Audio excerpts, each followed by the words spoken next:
Itu dualisme kepemimpinan ini bukan saling berebut atau bukan saling ingin menguasai, tidak, tapi ada sultan atau king itu, nah ada yang dipertuan muda atau raja. Sejarah kita dengan negara tetangga tuh memang ada hubungan deh bang, kan ada Kepri, ada Riau. Nah ini kenapa nih bang bisa berbeda nama nih? Ketika dibilang dari Kepulauan Riau, oh dari Riau, kayak gitu kan? Betul. Padahal kalau kita cakap Batam tahu, iya kan, Batam tahu, tapi Kepulauan Riau tak tahu. Nah, jadi Tanjak juga salah satu. Tanjak ini ada yang bilang Destar nama induknya, terus Tengkolok dan lain-lain. Itu kalau seandainya mau dibahas. Ini apa nih bang? Nah, kalau ini ada yang bilang Lambayan Kasih. Pokoknya banyak lah. Dan satu lagi yang sebenarnya paling harus diketahui, cara makai tanjak. Orang makai tanjak kadang karena tengok ini segitiga, ini taruh dia kat depan. Bahkan ada pepatah di tak Melayu jikalau tak Islam. Nah, berarti dari dulu Melayu tuh tak ada campuran agama lain. Melayu adalah Islam. Ruh budaya Melayu sekarang ini tuh Islam. Jadi contoh misalnya contoh ini baju Melayu. Baju Melayu itu namanya baju kurung. Kenapa dibilang baju kurung? Nah, untuk laki-laki ada dua jenis, teluk belanga dan cekak musang. Apa tuh? Nah, kalau yang mau pakai ini cekak musang. Kancingnya ada 5 atau butangnya ada 5. Nah, kenapa 5? Nah, ini tadi. Rukun Islam. Nah, termasuk salah satunya tulisan kita nih. Tulisan Arab Melayu, kalau orang itu bilang Arab Gundul. Kita bicara masalah bahasa Melayu. Bahasa Melayu yang kita pakai sekarang nih, yang kita bercakap nih lah kan, berdua nih, ini bahasa Melayu pasar. Kenapa bahasa Melayu pasar? Karena bahasa ini sebagai pemersatu. Jadi kadang abang agak macam mana ya, agak miris juga gitu. Banyak yang bercakap kalau bahasa Melayu itu mempengaruhi bahasa Indonesia itu tidak banyak. Juga ini kita harus pesan juga nih ke orang-orang nih, terutama orang Melayu. Mungkin kita tak pandang lah agama ada apa. Selama dia bahasa Melayu, selama dia orang Melayu, berarti dia harus bangga memiliki kepercayaan. Setiap puak Melayu punya bahasa sendiri. Beda kan bahasa Melayu Palembang. Bahasa orang Kelantan, orang Kelate, Andok PH, bahasa kan. Terus bahasa orang Patani, Thailand Selatan. Orang Pulau Pinang, hak ni apa hangpon tengok pi main no. Beda lagi kan.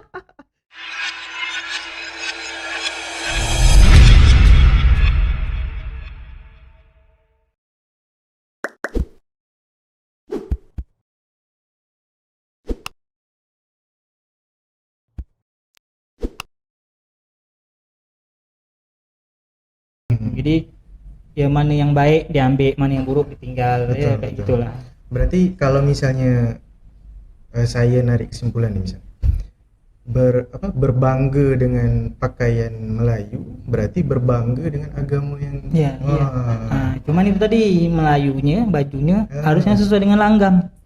Yang langgam itu, karena memang banyak sebenarnya dari kancing ini aja, ada yang 3, ada yang 1, ada yang 5, itu semua punya filosofi. Kalau yang 1 itu kan Esa, makanya 1 kancingnya gitu. Nah, cuman itu tadi, kalau abang lebih suka pakai yang 5 karena 5 ini lebih kompleks. Lebih kompleks filosofi dari bajunya gitu. Jadi mungkin untuk adik-adik nih, yang ada kat sini, yang ada kat luar sana, kalau nak buat baju Melayu yang betul lah, yang sesuai dengan ketentuan adatnya, karena itu ruh Islam. Jadi kita kalau seandainya abang kayak pakai baju Melayu, misalnya mau ke kamar mandi, mau ke toilet nih, agak macam mana gitu rasanya kan. Karena apa? Karena kita tahu nih filosofinya gitu. Jadi kita pun akhirnya menjaga apa yang ada di tubuh kita. Itulah orang Melayu zaman dulu kan. Buat pakaian aja kayak gitulah, penuh filosofi. Beda dengan orang yang sekarang, apalagi yang orang berbaju kurang bahan itu kan. Selamba aja gitu. Jangankan dia nak menjaga pakaiannya, kan badan dia tak dijaga kan. Betul. Berarti kalau misalnya saya coba balik ke masa lalu, berarti memang dari kerajaan-kerajaan Melayu nih banyak ulama-ulama kita, sampai dia bisa mengangkat pakaian, kebudayaan, tanjak dan segala macam dalam ajaran Melayu. Apakah memang kebanyakan ulama-ulama Melayu itu betul-betul mendalami itu? Nah, jadi salah satu yang kita perlu banggakan dari Melayu ini pemikir kita. Pemikir kita yang juga tokoh-tokoh ulama, tokoh adat itu semua bisa dibilang orang-orang yang dulu itu sudah memikirkan itu semua. Macam kita lah buat kancing baju kok bisa kepikiran 5 kan, rukun Islam dan lain itu kan tak kepikiran kita sekarang kan, tapi orang itu dah memikirkan itu. Nah, kenapa supaya Islam ini bisa diterima di dalam budaya Melayu tadi. Nah, termasuk salah satunya tulisan kita. Tulisan Arab Melayu, kalau orang Melayu. Kita bilang Arab gundul. Arab gundul. Kalau orang Jawa bilang pegon kan. Nah, jadi itu juga. Jadi kita bicara masalah bahasa Melayu. Bahasa Melayu yang kita pakai sekarang nih, yang kita bercakap nih lah kan, berdua nih, ini betul. Bahasa Melayu pasar. Melayu pasar. Kenapa bahasa Melayu pasar? Karena bahasa ini sebagai pemersatu. Tapi yang dilafalkan dengan logat. Nah, jadi jangan salah. Jadi mentang-mentang kita pakai bahasa Melayu ini udah Melayu pasar lah nih atau macam mana itu kan tidak. Jadi bahasa Melayu pasar ini sebenarnya kalau tidak dituturkan menggunakan logat itu A tetap dibaca A. Pakai logat baru berbeda. A pakai saya jadi saya, ada yang sayo gitu kan, karena ada yang logatnya ada yang logatnya O. Nah, bahasa Melayu pasar inilah yang akhirnya jadi bahasa Indonesia. Nah, contoh bahasa Melayu pasar yang digunakan selain jadi bahasa Indonesia itu ya Malaysia, Singapura, Brunei. Coba kita dengar lagu-lagu Malaysia, lagu kebangsaan Malaysia. Negaraku, tanah tumpahnya darahku, rakyat hidup bersatu dan maju, rahmat bahagia Tuhan kurniakan, raja kita selamat bertahta. Pakai A. Jadi kalau dia bercakap pakai ya kan orang Malaysia kan, kalau bercakap kan berbual bincang-bincang macam kita ni lah pakai Nah, tapi ketika lagu kebangsaannya pakai A tak pakai tak raja kita selamat bertahta, tidak. Nah, gitu juga Singapura kan, mari kita rakyat Singapura sama-sama menuju bahagia, cita-cita kita yang mulia, berjaya Singapura, tak pakai Nah, itu juga Brunei kan. Nah, Brunei gitu juga. Jadi Melayu pasar ini itulah yang jadi bahasa Indonesia. Jadi kadang abang agak macam mana ya, agak miris juga gitu, banyak yang bercakap kalau bahasa Melayu itu mempengaruhi bahasa Indonesia itu tidak banyak. Padahal jadi banyak. Orang banyak bercakap kalau bahasa Indonesia itu dipengaruhi oleh bahasa Melayu, ada bahasa Arab, ada bahasa bla bla bla lah bahasanya kan. Sebenarnya yang membentuk itu Melayu dulu, yaitu tadi karena Melayu ini ruhnya ini Islam, akhirnya bahasa-bahasa, istilah-istilah dalam Islam itu dalam bahasa Arab ini masuk ke dalam bahasa Melayu. Nah, akhirnya setelah masuk ke dalam bahasa Melayu jadi bahasa Indonesia, ya itulah gitu yang jadi bahasa Indonesia. Jadi bukan tiba-tiba bahasa Arab ini masuk ke bahasa Indonesia, tidak. Di dalam bahasa Melayu dulu istilahnya udah jadi barang nih di dalam bahasa Melayu baru jadi bahasa Indonesia. Nah, walaupun sekarang bahasa Indonesia ini banyak lagi kan serapan dari istilah-istilah bahasa-bahasa daerah lainnya, gitulah. Nah, berarti memang Melayu ini menjunjung tinggi nilai agama. Yalah. Nah, jadi memang juga ini kita harus pesan juga nih ke orang-orang nih, terutama orang Melayu, mungkin kita tak pandang lah agama ada apa. Selama dia bahasa Melayu, selama dia orang Melayu, berarti dia harus bangga memiliki kepercayaan. Yalah. Nah, seperti itu. Karena memang agama itu balik lagi tidak dipaksakan. Nah, dilanjutkan nih Bang, masalah tadi itu kan dah baju, tanjak kan, budaya kan.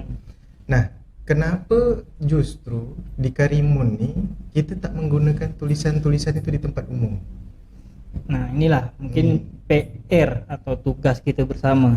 Jadi tidak hanya pemerintah, ya mungkin dari kita juga. Jadi yang muda-muda, mungkin adik-adik yang ada di sini, sahabat-sahabat kita, kawan-kawan kita galakkan lah menggunakan tulisan Arab Melayu itu tadi. Karena di Jogja sendiri kan di bandara ada kemarin tuh ada bahasa Jawa kan, tulisan-tulisan Jawa.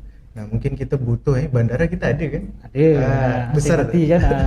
Nah, nama bandara kita tuh Amir pertama Karimun tuh. Raja Abdullah kan? Raja Abdullah ya. Tuh Amir Karimun pertama. Amir Karimun pertama ya. Jadi tadi nih bahasa nih Abang 10 tahun dekat Jogja. Lama nih 10 tahun nih kan. Kalau beranak dah sekolah lah anak kan. Nah, terkadang macam mana ya? tengok adik-adik yang baru datang, udah pakai gua lulu gitu. Oke lah kalau kita sesama orang bukan orang Melayu, kita bercakap dengan orang Jawa, orang Jogja misalnya, orang Bandung atau orang lain lah. Tak masalah lah kita kayak gitu. Kan kita menyesuaikan nih. Betul. Nah, tapi dengan orang Melayu, dia pakai gitu juga. Jadi istilahnya kalau bahasa Melayu abang bilang tuh lawyer tekak abang dengar gitu.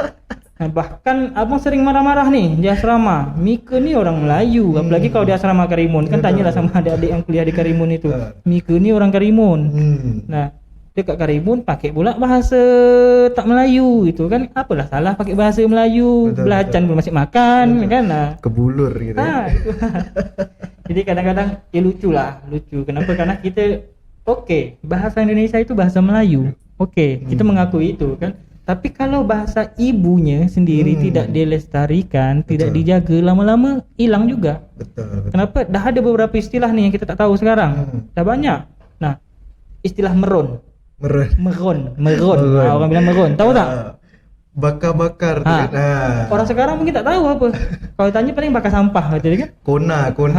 Banyak istilah-istilah Melayu itu yang akhirnya hilang. Kenapa? Karena petutur yang muda itu tidak menggunakan itu lagi.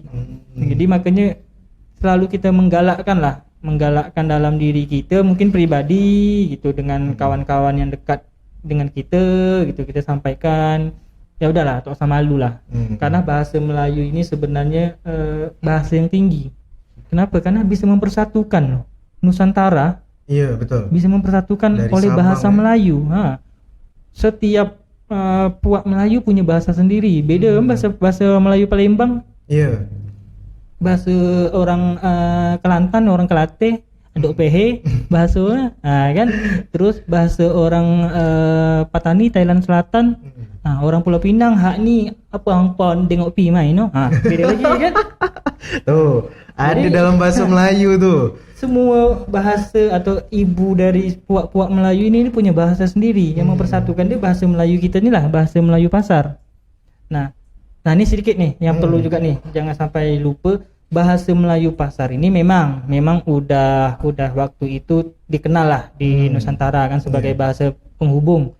Jadi kayak lingua franca untuk Nusantara lah. Kalau sekarang kan bahasa Inggris nih internasional kan. Nah zaman dulu di Nusantara bahasa Melayu pasar ini tadi yang tidak pakai logat. Nah, bahasa ini memang udah lazim di tengah-tengah masyarakat Nusantara waktu itu. Bahkan misalnya lah kesultanan kita nih kan, Kesultanan Riau Lingga mau berhubungan dengan kesultanan yang ada di Sulawesi, dia pakai bahasa Melayu pasar ini dan mereka pun paham di sana. Bahkan Belanda sendiri mempelajari bahasa Melayu pasar ini karena surat-surat resmi Belanda itu juga dituliskan dalam bentuk bahasa Melayu pasar. Dulu memang ada kayak macam geran tanah gitu kan. Pakai bahasa Melayu pasar inilah. Arab Melayu tuh tulisannya. Melayu, jadi itu tadi lah, kembali kita bicara masalah tulisan kan, memang harus digalakkan juga sebenarnya. Karena itu tadi kalau kita bicara sejarah, kita tahu Kesultanan Riau Lingga itu sebenarnya Kepulauan Riau, tapi kita tengok banyak instansi kantor-kantor di Kepulauan Riau, tak saja jauh lah di Karimun aja lah ya. Dah banyak yang tidak menggunakan Arab Melayu lagi. Kalau di Riau kan dijaga juga tuh. Jadi kan ada beberapa kantor, mungkin instansi pemerintahan di Riau ini yang misalnya kantor Gubernur Riau, di bawahnya kan ada tuh Arab Melayunya kan. Nah, kita Karimun tak ada. Nah, mungkin itu bisa digalakkan lagi lah. Dan termasuk satu tempat wisata nih, tempat wisata nih kan kayak di Jawa ada macam Borobudur ya, karena memang kultur mereka seperti itu kan, dari sejarahnya. Nah di Karimun sendirilah saya melihat banyak tempat-tempat yang harusnya bisa kita lestarikan. Nah itu tuh apakah ada penelitiannya atau tak ada gitu, sampai kadang kita bingung sendiri nih, kita datang ke sini tak ada informasi apa-apa gitu. Jadi macam mana tuh? Inilah salah satu kerugian kita. Kenapa bilang rugi? Karena kalau kita berbicara daerah-daerah yang saat ini dikenal, misalnya Sumatera Barat, Jogja, misalnya Bali, itu mereka banyak penulis, banyak peneliti dan disupport, didukung. Nah, kenapa? Karena hasil penelitian inilah yang digunakan nanti sebagai rujukan dunia pendidikan. sekarang abang masuk di dunia pendidikan. Kalau seandainya mengajar sama anak-anak atau kita berbual-bual macam gini lah, kata orang tua dulu, katanya, konon, ceritanya, ini kan tidak kuat nih. Betul. Apalagi generasi milenial sekarang kan pengen buktinya mana gitu. Jadi kalau hanya sekedar kata orang tua dulu atau apa segala macam, tidak berdasarkan rujukan, susah nak diterima gitu. Nah, makanya jadi kendala untuk kita juga Kabupaten Karimun. Kenapa? Karena kita punya salah satu tokoh yang sangat dikenal, Badang. Badang tahu kan, sampai jadi pelabuhan tuh si Badang tuh. Nama apa lapangan bola kita Gor kan, Badang Perkasa. Bahkan cerita Badang ini pun udah sampai ke Malaysia dan lain-lain. Nah, makam Badang menurut pengakuan ada diburu kan. Nah, cuman kita kan belum pasti juga ini apa betul Badang atau tidak. Nah, bahkan Badang ini hidup tahun berapa, agama dia apa, itu tak tahu gitu. Nah, jadi kesulitannya itu tadi. Kenapa? Karena tidak ada orang yang mau meneliti itu. Oke, mungkin ada nih abang ada keinginan untuk meneliti tentang Badang, tentang misalnya moyang Seraga dan lain-lain. Nah, tetapi tidak ada sumber yang bisa menjadikan referensi atau jadikan literasi. Kenapa? Karena tidak ada yang menuliskan tentang itu. Nah, kalau kita mau nyari tokoh-tokoh tua, jadi sumbernya jadi dari wawancara gitu kan, dah banyak juga yang tak ada. Nah, jadi serba salah. Makanya sebenarnya mungkin bisa ke depan lah harus bisa digalakkan penelitian tentang budaya, tentang sejarah dan lain-lain itu harus digalakkan supaya tidak hilang. Terutama daerah-daerah yang memang masih ada peninggalannya ya. Kalau di Batam tuh ada tak? Peninggalan Batam salah satu. Ada. Batam itu kayak makam Nong Isa kan yang pertama di Nongsa dan itu ada semua dan terjaga. Dan bahkan Batam punya perda tentang kebudayaan Melayu, aturan tentang budaya Melayu itu Batam ada, kita tak ada loh. Kita tak ada? Tak ada kita. Ini jadi kalau kita tengok Batam ni dah modern nih kan, dah maju nih, dah kota besar nih, dari mana-mana orang datang nih, bahasa pun tak Melayu lagi yang dipakai di mayoritas wilayah di Batam. Tapi perda tentang kebudayaan Melayu ada. Ada. Nah, kita Karimun belum ada. Berarti mereka ni sejalan dengan agama jalan, budaya jalan, ke modern juga jalan Batam ni. Sebenarnya simbol atau filosofi dari antara budaya dan agama ini itu udah ditunjukkan sama sultan-sultan Melayu zaman dulu. Setiap sultan meninggalkan istilahnya sesuatu hal yang menjadi petunjuk sebagai keberadaan dia. Nah, apa itu? Masjid. Nah, jadi sultan ketika sultan itu ada di Penyengat ibu kotanya kan, ada Masjid Sultan Riau di situ. Nah, ketika ibu kotanya pindah ke Lingga, ada Masjid Sultan Lingga di situ. Nah, hal ini sebenarnya dah dilakukan juga di Karimun. Kenapa di Karimun? Abang bilang. Kita tengoklah di Karimun ada beberapa pemimpin yang pernah memimpin. Siapa tuh? Almarhum Ayah Sani. Nah, meninggalkan masjid. Betul. Masjid Agung, ya. Terus Pak Nurdin ya. Masjid yang di Tol Air. Nah, sekarang Pak Bupati kita Islamic Center Tanjung Batu. Iya. Nah, jadi sebenarnya kalau mungkin disadari atau tidak, itu sudah dilakukan Karimun dari segi untuk meninggalkan kayak misalnya kayak karya monumentalnya lah. Betul. Nah, jadi seperti zaman kesultanan dulu, disadari atau tidak gitu kan. Nah, cuman harus dijaga lagi dengan kebudayaannya. Kenapa? Karena itu tadi, kalau kita berbicara tentang budaya Melayu, udah jelas kan ruhnya Islam. Betul. Jadi kita menjaga budaya Melayu berarti kita ya udah menjalankan atau menjaga Islam gitu.